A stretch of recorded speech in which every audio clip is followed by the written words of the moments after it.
ASMR. I will be reading you a story tonight, and as always, this will be a better experience if you are using headphones, because I will be going from ear to ear as I read.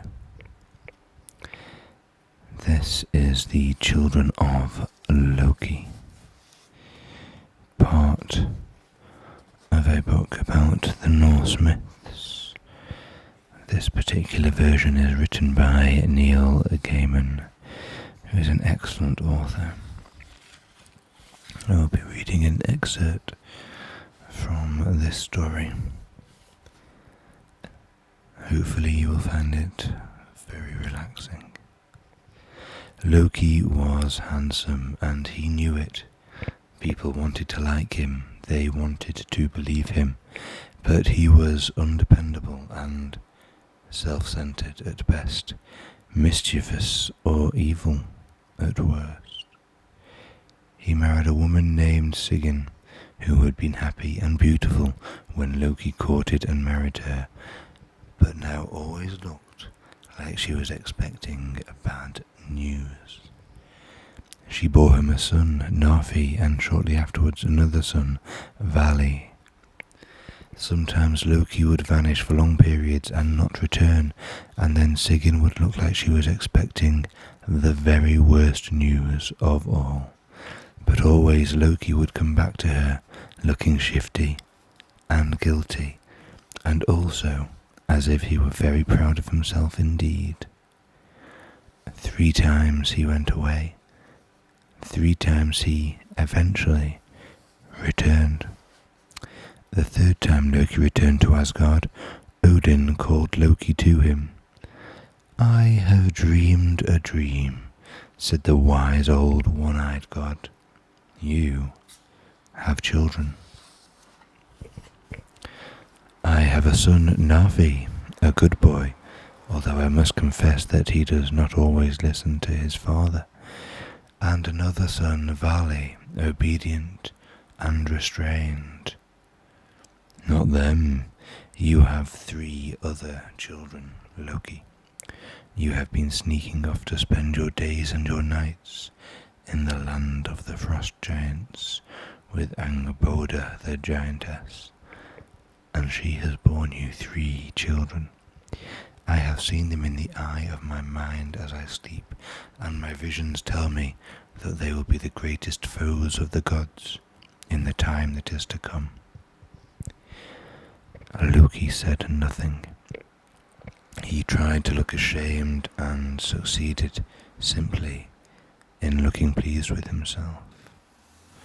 Odin called the gods to him with Tyr and Thor at their head, and he told them that they would be journeying far into Jotunheim, to Giant Land, to bring Loki's children to Asgard. The gods travelled into the land of the giants, battling many dangers, until they reached Angerboda's keep. She was not expecting them, and she had left her children playing together in her great hall. The gods were shocked when they saw what Loki and Angerboda's children were, but that did not deter them. They carried the oldest between them, tied to a stripped tree trunk of a pine tree, and they muzzled the second child with a muzzle made from knotted willow, and they put a rope around its neck as a leash, while the 3rd child walked behind them, gloomy and disturbing. Those on the right of the 3rd child saw a beautiful young girl, while those on the left of the 3rd child tried not to look at her, for they saw a dead girl, her skin and flesh rotted black, walking in their midst. "Have you noticed something?" Thor asked Tyr on the 3rd day of their journey back through the land of the frost giants. They had camped for the night in a small clearing, and Tyr was scratching the furry neck of Loki's second child with his huge right hand. What? They are not following us, the giants. Not even the creature's mother has come after us. It's as if they want us to take Loki's children out of Jotunheim. That is foolish talk, said Tyr, but even as he said it, even though the fire was warm, he shivered. 2 more days of hard travelling, and they were in Odin's hall. These are the children of Loki, said Tyr shortly.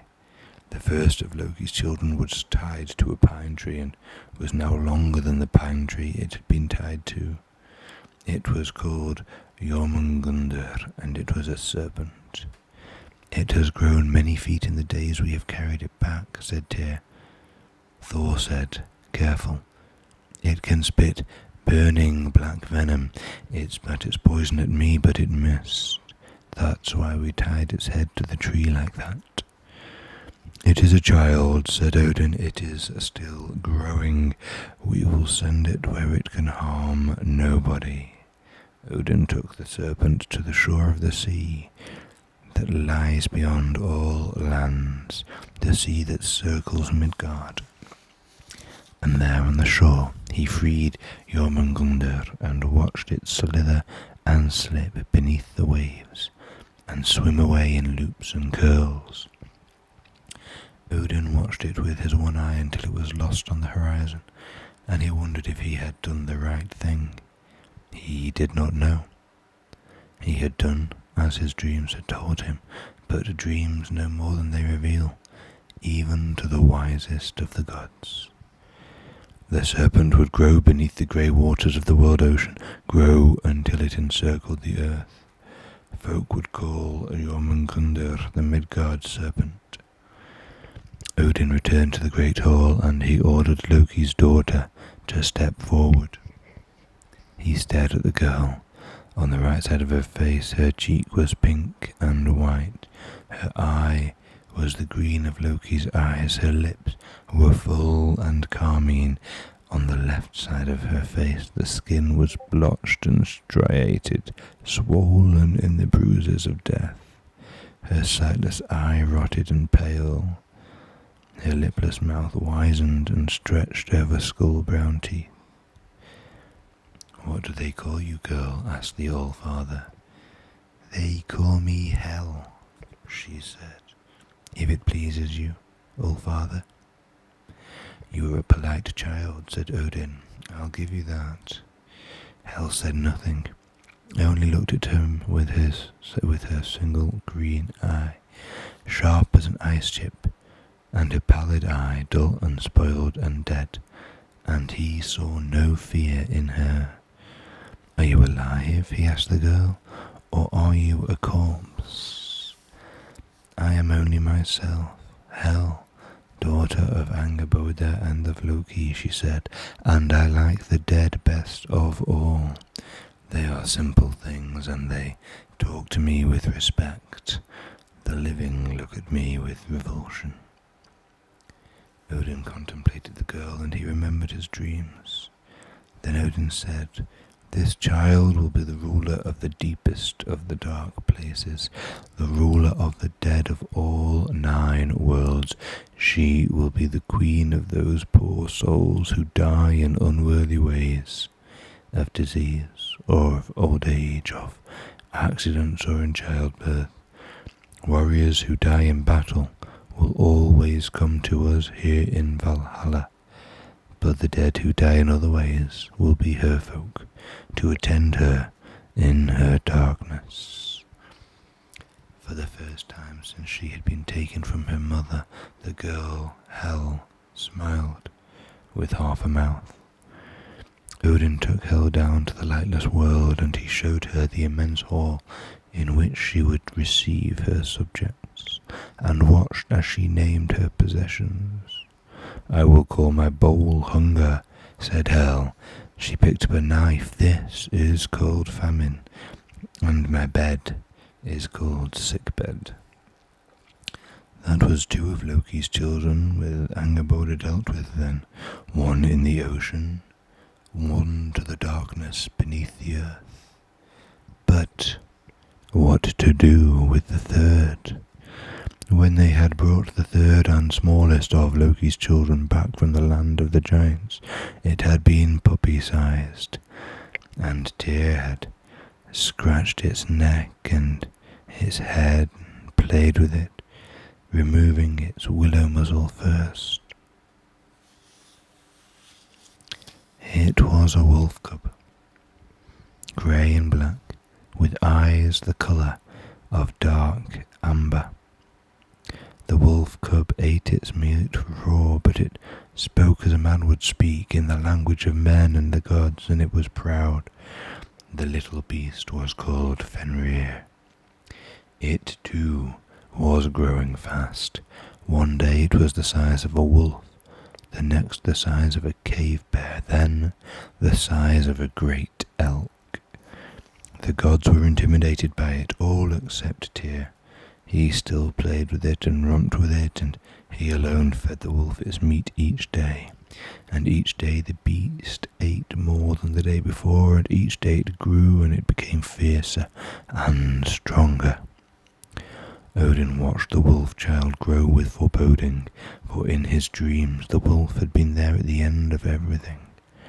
And the last things Odin had seen in any of his dreams of the future were the topaz eyes and sharp white teeth of Fenrir's wolf. The gods had a council, and resolved at that council that they would bind Fenrir. They crafted heavy chains and shackles in the forges of the gods, and they carried the shackles to Fenrir. "Here," said the gods, as if suggesting a new game. "You have grown so fast, Fenrir, it is time to test your strength. We have here the heaviest chains and shackles. Do you think you can break them?" "I think I can," said Fenrir's wolf. "Bind me."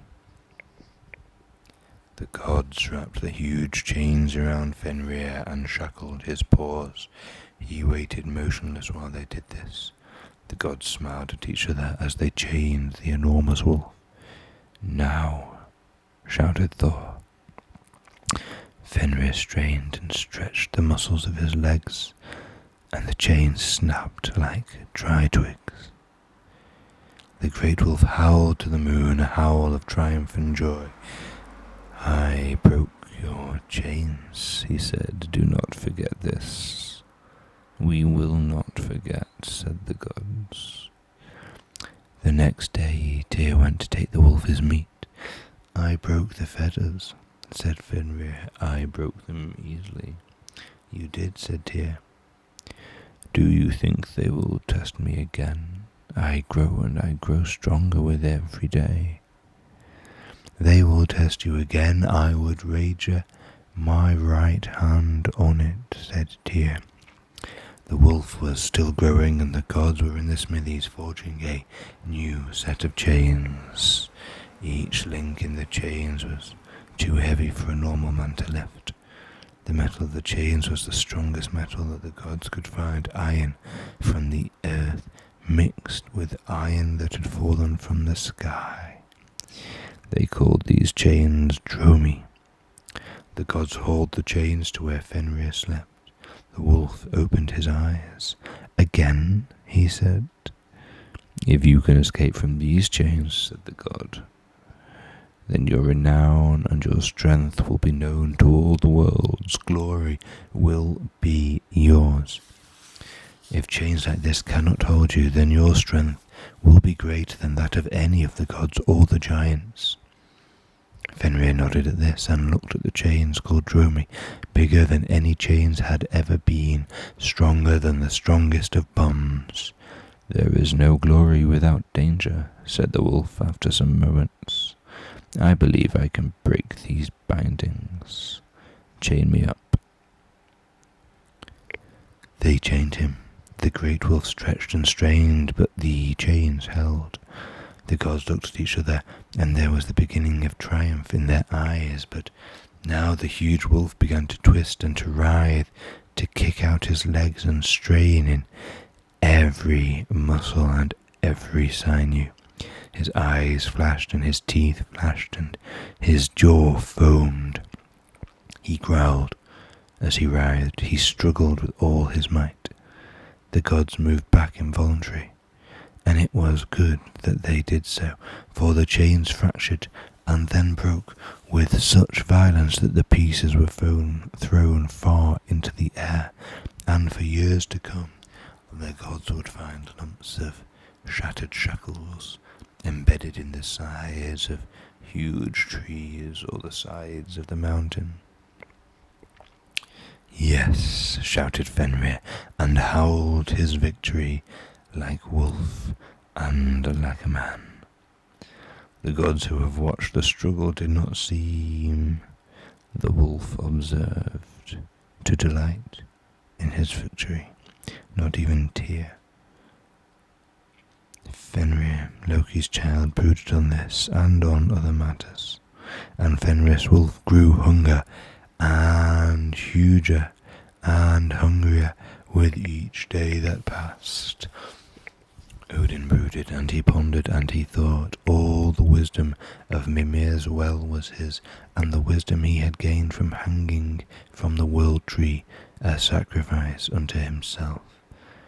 At last he called the light elf Skirnir, Frey's messenger, to his side, and he described the chain called Gleipnir. Skirnir rode his horse across the rainbow bridge to Svartalfheim with instructions to the dwarves for how to create a chain unlike anything made before. The dwarves listened to Skirnir describe the commission, and they shivered, and they named their price. Skirnir agreed, as he had been instructed to do so by Odin. Although the dwarves' price was high, the dwarves gathered the ingredients they would need to make Gleipnir. These were the 6 things that the dwarves gathered. For firstly, the footsteps of a cat. For secondly, the beard of a woman. For thirdly, the roots of a mountain. For fourthly, the sinews of a bear. For fifthly, the breath of a fish. For sixth and lastly, the spittle of a bird. Each of these things was used to make Gleipnir. You say you have not seen these things? Of course you have not. The dwarves used them in their crafting. When the dwarves had finished their crafting, they gave Skirnir a wooden box. Inside that box was something that looked like a long silken ribbon, smooth and soft to the touch. It was almost transparent and weighed next to nothing. Skirnir rode back to Asgard with his box at his side. He arrived late in the evening after the sun had set. He showed the gods what he had brought back from the workshop of the dwarves, and they were amazed to see it. The gods went together to the shores of the Black Lake, and they called Fenrir by name. He came at a run, as a dog will come when it is called, and the gods marveled to see how big he was, and how powerful. "What's happening?" asked the wolf. "We have obtained the strongest bond of all," they told him. "Not even you will be able to break it." The wolf pulled himself up. "I can burst any chains," he told them proudly. Odin opened his hand to display Gleipnir. It shimmered in the moonlight. "That?" said the wolf. "That is nothing."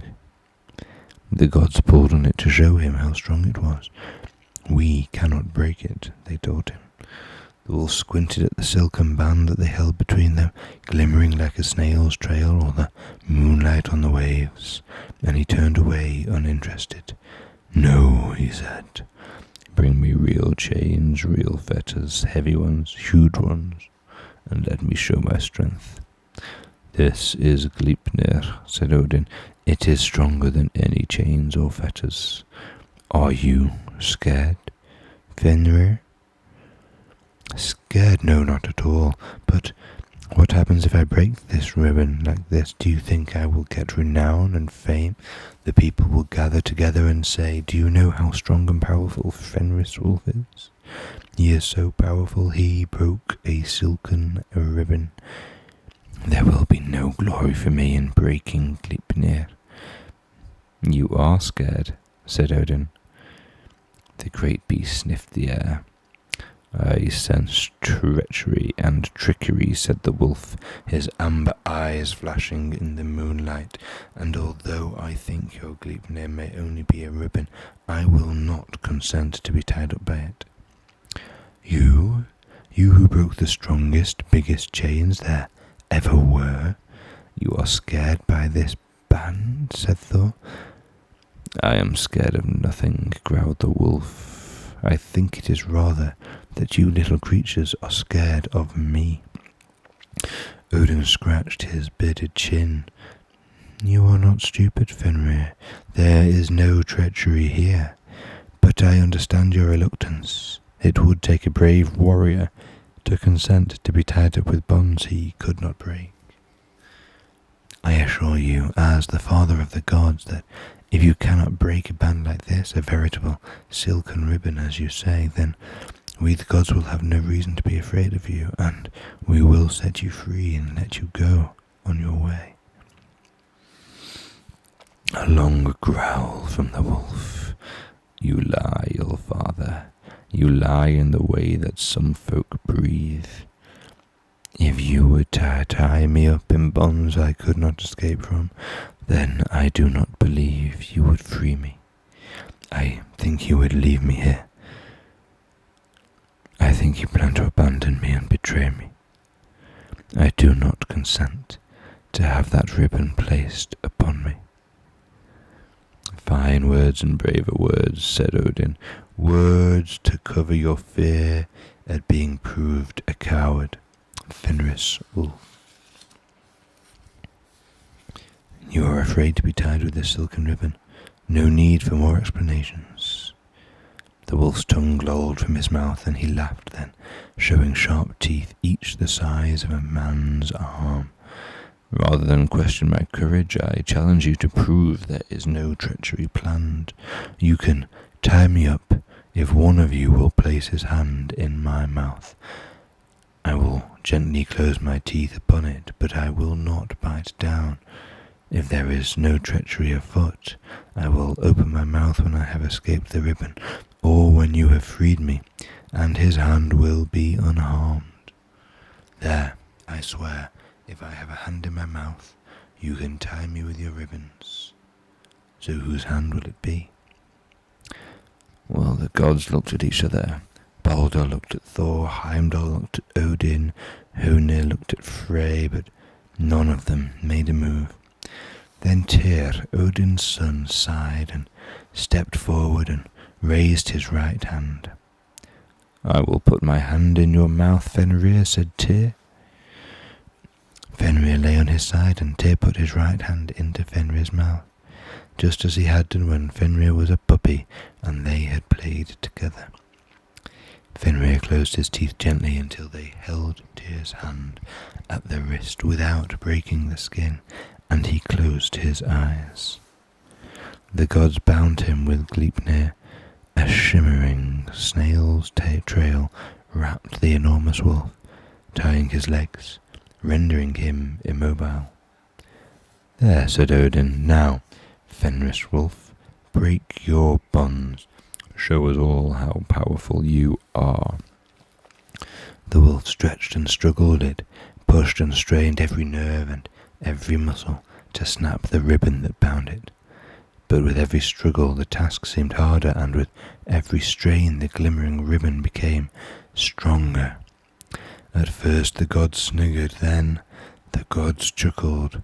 Finally, when they were certain that the beast had been immobilized and they were in no danger, the gods laughed. Only Tyr was silent. He did not laugh. He could feel the sharpness of Fenris Wolf's teeth against his wrist. the wetness and warmth of Fenris Wolf's tongue against his palm and his fingers. Fenris stopped struggling. He lay there, unmoving. If the gods were going to free him, they would do it now. But the gods only laughed the harder. Thor's booming guffaws, each louder than a thunderclap, mingled with Odin's dry laughter, with Balder's bell-like laughter. Fenrir looked at Tyr. Tyr looked at him bravely. Then Tyr closed his eyes and nodded. "Do it," he whispered. Fenrir bit down on Tyr's wrist.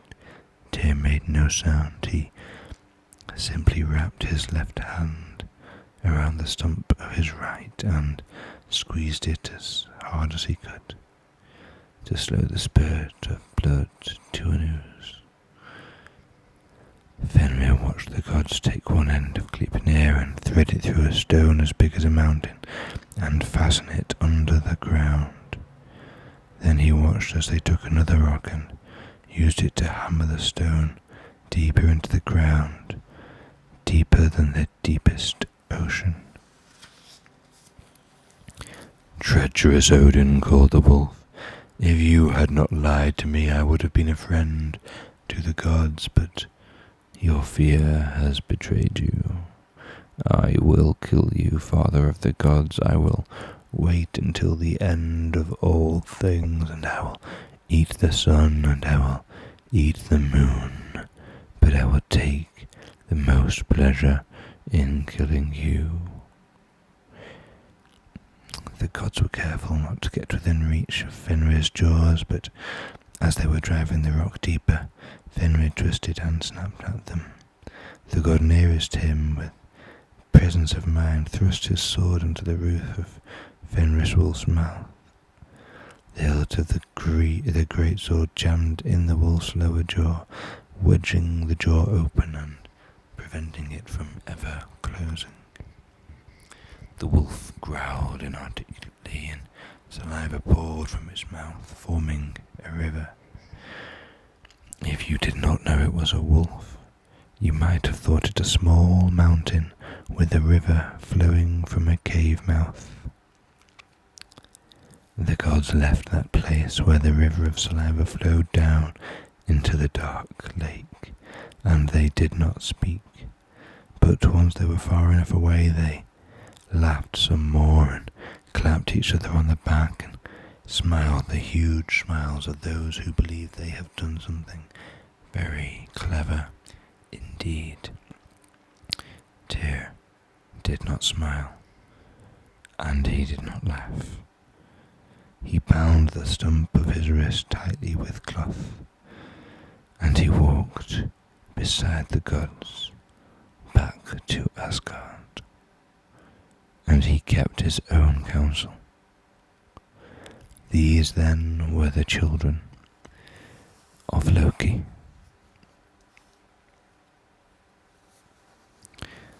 I sincerely hope that is a book you enjoyed.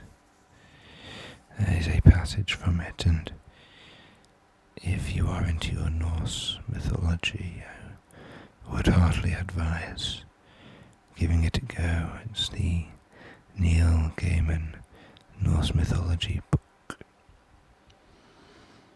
On the flip side, Stephen Fry has also done an interpretive book on mythology, which is worth a read as well. I may read some of those to you at some point. For now, I hope you found this relaxing, and I hope that if you are listening to this before bed, you are either fast asleep or well on your way. Please feel free in the morning to like this video and follow me, and I will endeavour to provide more videos just like this one. Good night, and thank you for listening.